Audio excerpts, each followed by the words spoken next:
Commander Teo stood on the bridge of the human starship Resolute and looked at the distress signal that had just arrived on the main screen.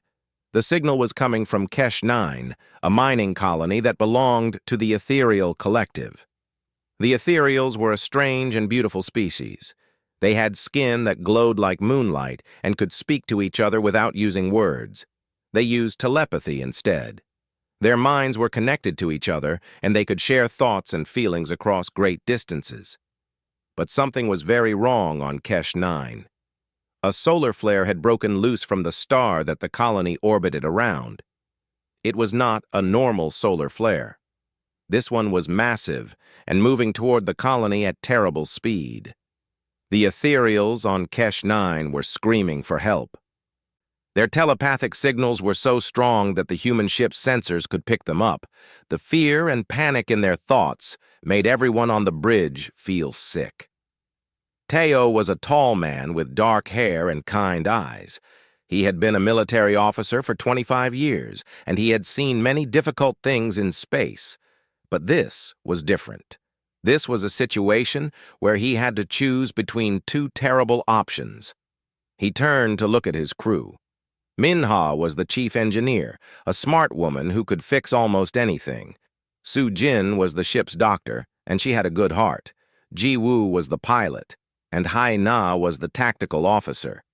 They all looked at Teo, waiting to hear what he would do. "How much time do they have?" Teo asked quietly. Minha checked her computer and her face became pale. "Maybe 4 hours," she said. "The solar flare is moving fast. It will hit the colony in less than 4 hours. If we do nothing, everyone down there will be dead." Teo knew the law. Everyone on the bridge knew it. The Galactic Council had written many laws, and they called them the Covenant of Species. One of the most important laws was Law 47. This law said that no species could help another species that was in trouble. If a species could not solve its own problems, then it was not ready to be part of the bigger galaxy. The law was meant to protect younger species from becoming dependent on older ones. But it was also a cruel law, because it meant that people had to die if their own kind could not save them. "We could contact the ethereal leadership," Ji Woo said. "Maybe they have technology we do not know about. Maybe they can save their own people." But Minha shook her head. "I already tried to reach them. There is no response. The telepathic network is broken. The solar flare has damaged their main communication station. The people down there are alone, and their government cannot help them." Teo walked to the window of the bridge. Outside, he could see the distant star. It was beautiful and terrible at the same time. The solar flare was invisible from this distance, but he knew it was there, moving like a burning knife through space toward the helpless people below. Su Jin stood up from her station. She was a doctor, and doctors were trained to save lives. "Commander," she said, "I know what the law says, but there are 847 people down there. They are telepathic. Right now, they are all feeling the same fear and pain together. Imagine that. Imagine experiencing the fear of 800 people at the same time, knowing that you are all going to die together." Teo did not need to imagine it. He could feel it too, in a small way. The Ethereal's telepathic signals were so strong that even humans could sense them. It felt like a scream inside his head, desperate and sad. "What if we use the gravitational manipulator?" Minha asked. She was thinking like an engineer now, looking for a solution to the problem. "It is forbidden technology. The Council banned it 50 years ago because it is so dangerous. But if we use it carefully, we could push the solar flare away from the planet. We could change its path just enough to save the colony." Everyone on the bridge became very quiet. Using the gravitational manipulator would break the law. It would break many laws, not just one. It was forbidden technology. They would be helping a species that they were not supposed to help. They would be breaking the Covenant of Species. If they did this, Earth might lose its place in the Galactic Council. Human ships might be attacked. humanity might be thrown out into the darkness of space, left alone and unwelcome. But if they did nothing, 847 people would die. Teo looked at each member of his crew. He saw fear in their eyes, but he also saw something else. He saw the same thing that he felt in his own heart, a need to do what was right, even if it was not what the law said. "Begin the procedure," Teo said quietly. "Minha, I want that manipulator working in 3 minutes." "Yes, Commander," Minha said, and her fingers began to move quickly across the controls.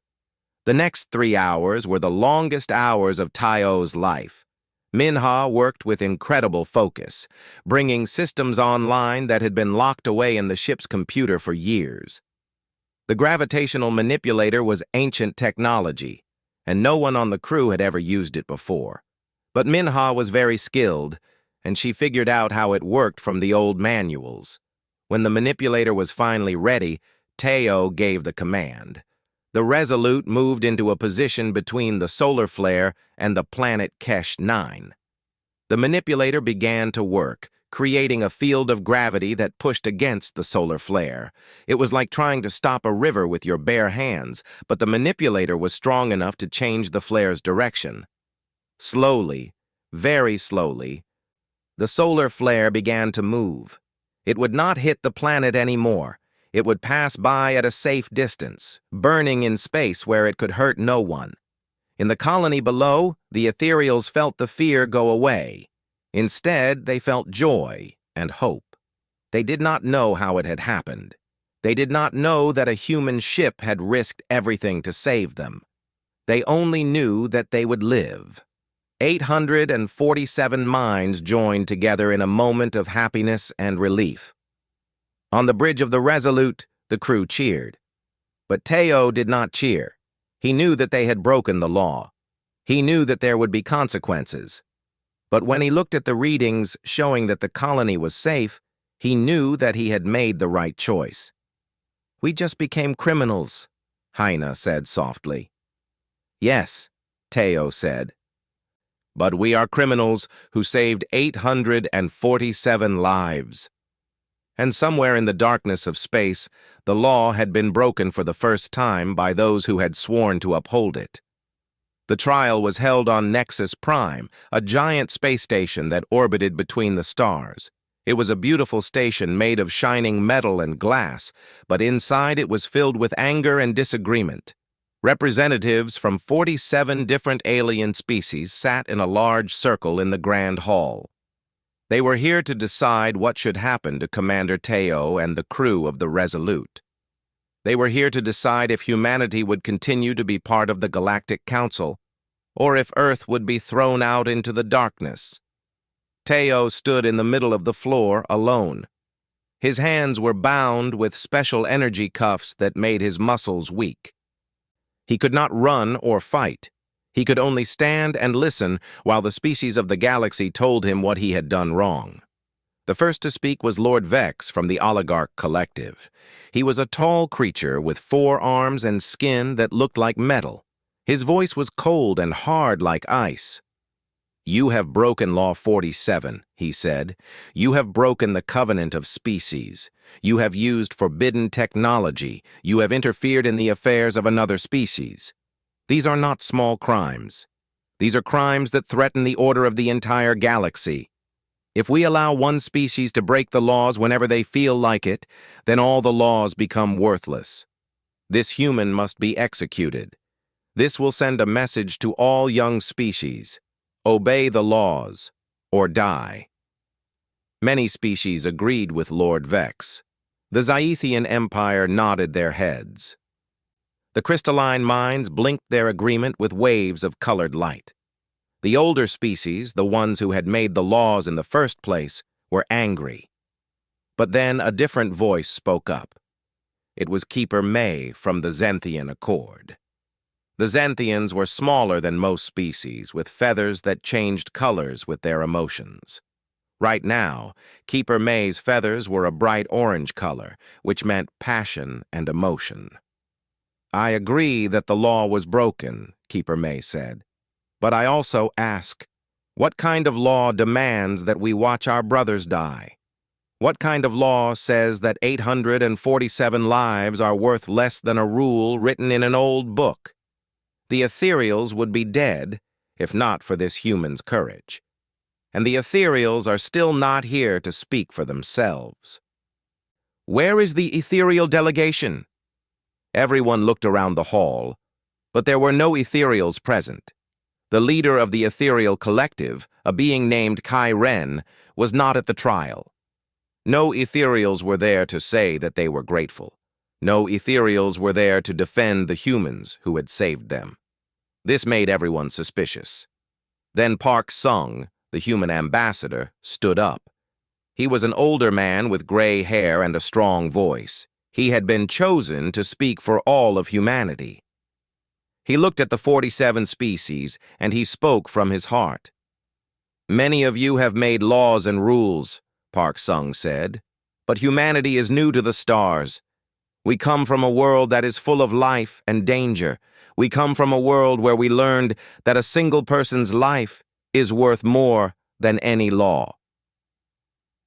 We come from a world where a mother will break any law to save her child, a father will break any law to save his family, and a friend will break any law to save another friend." He pointed at Tai-O with both hands. This man broke the law. Yes, this is true. But he did not break the law to help himself. He did not break the law for money or power. He broke the law because 847 beings were going to die, and he could not accept that.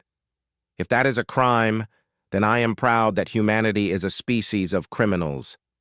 If that is what you will execute us for, then you will have to execute every human in this galaxy because we all agree with what he did.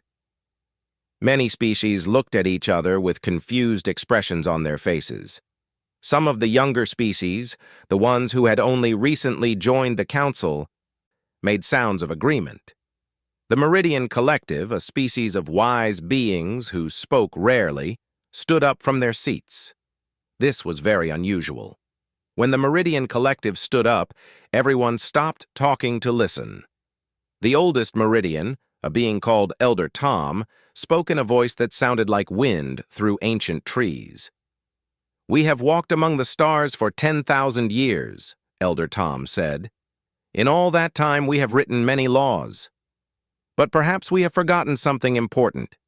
Perhaps we have forgotten that the highest law is not the law written in books. The highest law is the law written in the hearts of those who choose to be kind instead of cruel." The vote was called. Each of the 47 species had one voice. Would humanity be expelled from the Galactic Council? Would Commander Tai-O be executed? The voting took 3 hours. Species after species gave their decision. Some voted for expulsion and execution. Some voted for forgiveness. Some abstained and did not vote at all. When the voting was finished, the leader of the council announced the results. Humanity would be expelled from the Galactic Council. Earth would no longer be welcome. Human ships would no longer be allowed to trade in the safe lanes of space. But Commander Tai-O would not be executed. His life would be spared. It was not a victory. It was a punishment. But it was not death. As Tai-O and the human delegation walked toward their ship, they could see the observation windows of Nexus Prime above them. And in one of those windows there was a figure. It was Kai Ren, the leader of the ethereals. His luminous white face was pressed against the glass, and his hand was placed against the window from the inside. He did not move. He did not speak. But Tai-O understood the gesture. It was a gesture of gratitude and sadness. It was a gesture that said, "I am sorry. Thank you. I wish things could be different." That image would stay with Tai-O for the rest of his life. The hand pressed against the glass, the face that could not meet his eyes, the silent apology for a betrayal that had not yet happened, but that Tai-O somehow knew was coming. The human ship left Nexus Prime and flew back toward Earth. Behind them, the beautiful station grew smaller and smaller until it became just a point of light in the darkness. Ahead of them, Earth waited, and with it, a future that no one could predict. Teo stood on the bridge and watched the stars. He thought about the ethereals. He thought about the 847 lives that had been saved. He thought about the price that humanity had paid for that rescue. And he wondered if it had been worth it. He wondered if saving 847 lives was worth losing the place of his entire species among the stars. But deep in his heart, he knew the answer. Some things were worth any price. Some things were worth breaking every law in the galaxy for. And that was what made him human.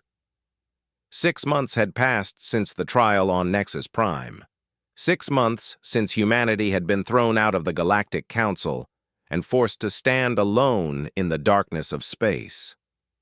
Earth had become a fortress. Ships were armed with weapons. Shields were built to protect the planet from attack. Every nation on Earth knew that they might be destroyed. And they were preparing for war. Commander Teo had received a secret message through an encrypted channel. It had come from Kai Ren, the leader of the ethereals.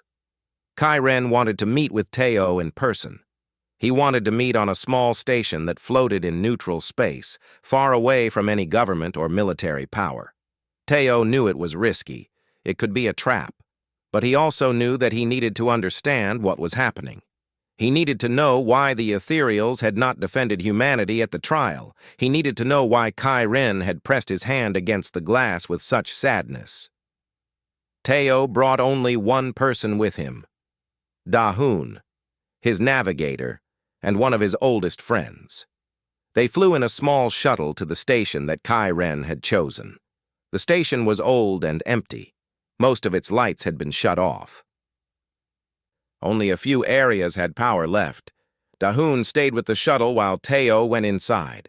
Kai Ren was waiting in a large empty chamber. The ethereal leader was alone, which surprised Teo. He had expected guards or servants. But Kai Ren stood by himself in the darkness, his luminous white skin the only light in the room. When Kai Ren saw Teo, he began to cry. Tears of clear liquid ran down his perfect face. "I am sorry," Kai Ren said before Teo could say anything. "I am so very sorry, Commander. What we have done to you, what we have been forced to do, it is the deepest shame of my life." "What do you mean?" Teo asked, but he was afraid. He already knew that something terrible had happened. Kai Ren sat down on the floor, and Teo sat down beside him. The ethereal leader looked at his hands as if they were covered in blood. "The Oligarch Collective came to us after the trial," Kai Ren said quietly. "They told us that they could not allow humanity to survive. They said that your species was a threat to the order of the galaxy, a species that breaks laws, a species that defies the Council. It could inspire others to do the same. It could destroy the system that the oligarchs have built.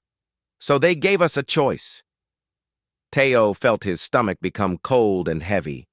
He did not want to hear what came next, but he had to know. "They said that they would allow the ethereals to live," Kai Ren continued.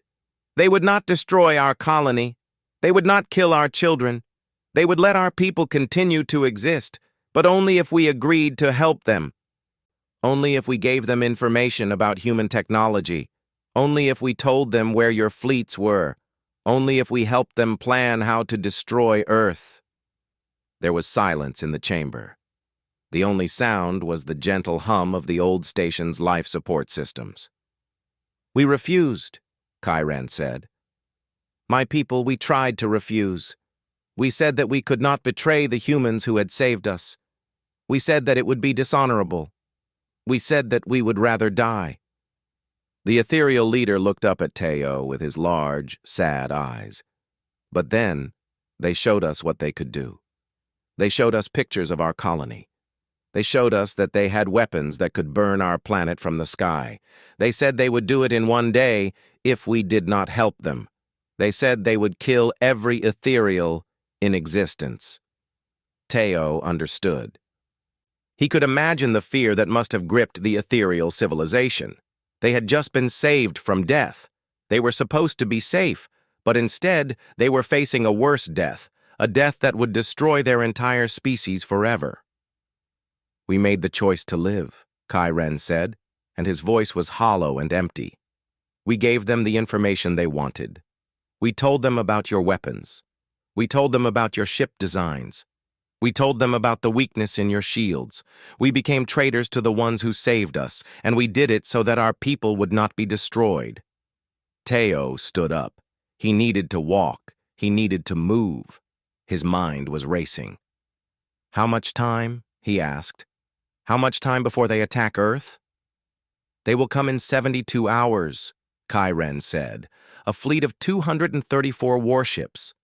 They are coming to destroy your planet completely. They will not leave anything alive. They will not leave any human alive anywhere in the galaxy." Dahoon's voice suddenly came through the communication device that Teo was carrying. "Commander, we have a problem. Sensors are detecting a massive fleet jumping into this sector. It is the Oligarch Collective. There are many ships and they are moving toward Earth."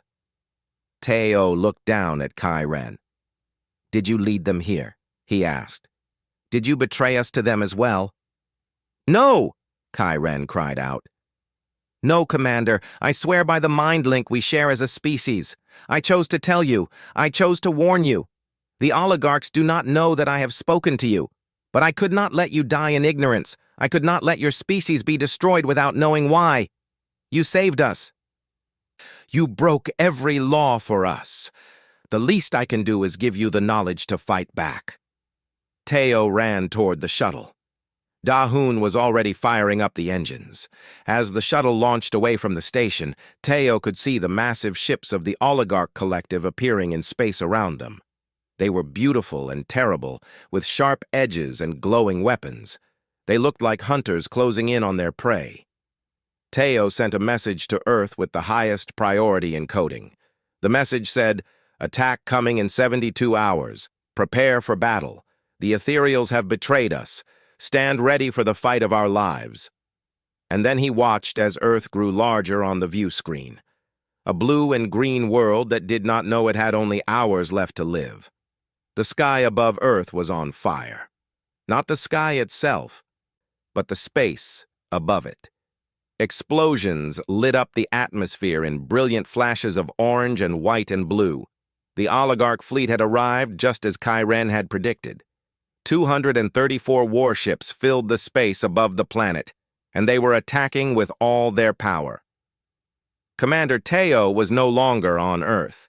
He was in space, piloting a human warship called the Herald. Around him, other human ships moved through the chaos of battle. The ships were smaller and weaker than the Oligarch vessels, but they were fast and clever. Human pilots had learned to fly in dangerous places, and they knew how to survive. But survival was not enough. The humans needed to win, and winning seemed impossible. Minha was in the engineering section of the Herald. Her job was to keep the ship's weapons and shields working, even as the enemy fired at them again and again. The ship shook with each impact. Warnings lights blinked red. The artificial gravity failed for a moment, making everyone float in the air. But Minha did not give up. She worked with incredible focus, rerouting power to the weapon systems, strengthening the shields just a little bit more. Down on Earth, Dr. Su Jin was working on something that had never been attempted before. She was in a secret laboratory deep underground. Around her were the best computer scientists and biologists in the human world. They were trying to create a virus that would attack the Oligarch computers. The virus would spread through the Oligarch fleet's computer network and shut down their artificial intelligence systems. Without the AI, the ships would be slow and confused. The humans might be able to escape. But creating a virus that could attack alien technology was not easy. Su Jin had to work with aliens from 3 different species who had secretly come to Earth to help humanity. These aliens believed that the oligarchs were wrong. These aliens believed that humanity deserved to live. Su Jin and these aliens worked side by side, teaching each other, learning from each other, and trying to build something that could save the planet. In space, the battle raged on. Human ships exploded into brilliant bursts of light. Thousands of people died. Below, on Earth, cities burned. Buildings collapsed. Millions of people were killed by weapons falling from the sky. The oligarchs were winning. It was clear that they were winning. The human fleet was being destroyed piece by piece. Teo saw all of this on his screens, and he felt the weight of every death. Every explosion was a person. Every light that went out was a family. He had brought this destruction on humanity by breaking the law. He had saved the ethereals, and now his own people were paying the price. But he did not give up. He could not give up. If he gave up, then everyone would die for nothing. After 3 hours of fighting, Sujin's voice came through the communication system. "The virus is ready," she said. "We are uploading it now. Teo, give us 30 seconds. Just 30 seconds, and then the oligarch fleet will lose their computer systems." Teo's eyes went wide. 30 seconds. 30 seconds during which the humans would be completely vulnerable. 30 seconds during which the oligarchs would have a clear chance to destroy every human ship in existence. "Do it," Teo said. "Upload the virus." He turned to Jiwoo, the pilot. "I want you to keep this ship flying," Teo said. "I want you to keep moving and keep fighting. Do not let them lock on to us." Then Teo did something that he had known he would have to do since the moment the attack began. He set the Herald on a collision course with the oligarch flagship. He was going to pilot the ship directly into the enemy's main vessel. He was going to sacrifice himself to draw the oligarch fire away from the human fleet. But before he could give the final command, something impossible happened. New ships appeared in the sky above Earth. They came from hyperspace, bursting through the barrier between dimensions like dolphins jumping through water. They were human ships, but they were not alone. Fighting beside them were ships from the Zenthian Accord. Fighting beside them were ships from the Caledonian Unity. Fighting beside them were ships from a dozen smaller species that had heard about humanity's battle and had come to help. The Keeper May, the Zenthian who had spoken for humanity at the trial, was here. The elder beings of the Caledonian Unity were here. They had been preparing in secret, building an alliance, getting ready for this moment. They knew that the oligarchs could never allow a challenge to their power. They knew that if humanity was destroyed, their own freedoms would be threatened next. The reinforcements hit the oligarch fleet like a hammer. The new ships had weapons and shields that were just as powerful as the oligarch vessels. But more importantly, 30 seconds after the reinforcements arrived, the virus hit the oligarch network. Every ship in the oligarch fleet suddenly lost its artificial intelligence. Every computer system crashed at the same moment. The oligarch ships became blind and clumsy, unable to aim their weapons, unable to calculate their movements. For the first time in the battle, the humans had a chance to win. The fighting continued for 6 more hours, but now the tide had turned. The oligarch fleet, without its computers, could not fight effectively. Human ships and allied ships attacked over and over again. The oligarch vessels exploded one by one. Some of them tried to escape, jumping back into hyperspace to flee from the battle. When the fighting finally stopped, more than half of the oligarch fleet had been destroyed. The rest were running, heading back toward their own space as fast as they could go. They had come to destroy humanity, and instead, they had been defeated. Teo watched the last oligarch ship disappear from the sensors. He felt exhausted and sad. Many people had died in this battle. Thousands of humans. Thousands of aliens. The cost of victory was so high that it did not feel like a victory at all. But when he looked at Earth below, when he saw that the planet was still there, still alive, still home to billions of people, he knew that it had been worth it. They had survived. Humanity had survived. And they had done it by fighting back, by breaking the laws that the oligarchs had made, by refusing to accept death lying down. Jiwoo looked over at Teo with tears running down his face. "We did it, Commander," he said. "We actually did it." "We did," Teo agreed.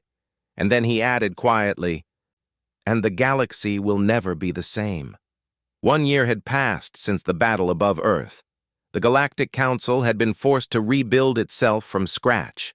The Oligarch Collective had been broken apart. Their power was gone. And in the space they had left behind, a new order was beginning to form.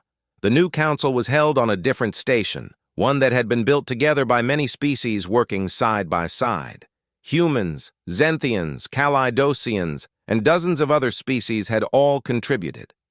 The station was called Hope Prime, and it represented a new way of thinking about what a galaxy could be. But before the new council could fully form, there was one more trial that had to happen. The Ethereals were being brought before the council to answer for their betrayal of humanity. Kai Ren, the leader of the Ethereals, sat in the center of the judgment room. Around him, representatives from 37 different species sat ready to decide his fate. Humans who had suffered during the invasion came to speak against the Ethereals. They told stories of their families being killed. They talked about the pain of being betrayed by a species they had saved. They talked about how the Ethereals had given weapons information to the oligarchs. They talked about how the Ethereals had helped the enemy target human cities. The evidence was clear. The Ethereals were guilty. According to the laws of the new galaxy, they could be punished. They could lose their ships. They could lose their colonies. They could be exiled into space. Some voices in the council chamber even suggested that the Ethereals should be destroyed completely, just as they had tried to destroy humanity. Kai Ren did not argue. He did not try to escape the punishment. He sat quietly and listened to every word that was said against him and his people. His luminous face showed his sadness and shame. When they asked him if he had anything to say in his defense, he simply said, "Everything they say is true. We betrayed the humans who saved us. There is no excuse for what we did." But then something surprising happened. Commander Teo stood up. He asked for the right to speak. The council was surprised. Usually the victims of a crime wanted to see the guilty party punished. They did not usually stand up and ask for mercy. "I will not ask you to forgive the Ethereals," Teo said, looking at the council. "I will not ask you to forget what they did. What they did was wrong. It was a betrayal of the deepest kind. But I ask you to understand why they did it. The oligarchs gave the Ethereals a choice. Help us destroy humans, or we will destroy all Ethereals. The Ethereals had to choose between their own people and their honor. It is an impossible choice. No one should have to make that choice. I do not blame them for choosing to save their own people from death." Many species in the council made sounds of disagreement. How could the human commander forgive such a betrayal? Teo continued, "If we punish the Ethereals now, we become like the oligarchs. We become the kind of power that says, 'Do what we want, or we will destroy you.' We become the kind of force that forces impossible choices on innocent people. The Ethereals were victims of the same cruel system that threatened humanity. They were forced by a terrible power to do terrible things. If we execute them, we are not justice. We are just continuing the cycle of violence and fear that the oligarchs created." He pointed at Kai Ren. "I stood in a room with this being while he cried. I saw the pain in his heart when he told me what his people had been forced to do. I saw that he is not evil. He is a being who was put in an impossible situation and did the best he could to save his people. And that, I believe, is something that any of us might do. Any of us, if we were faced with the death of our entire species."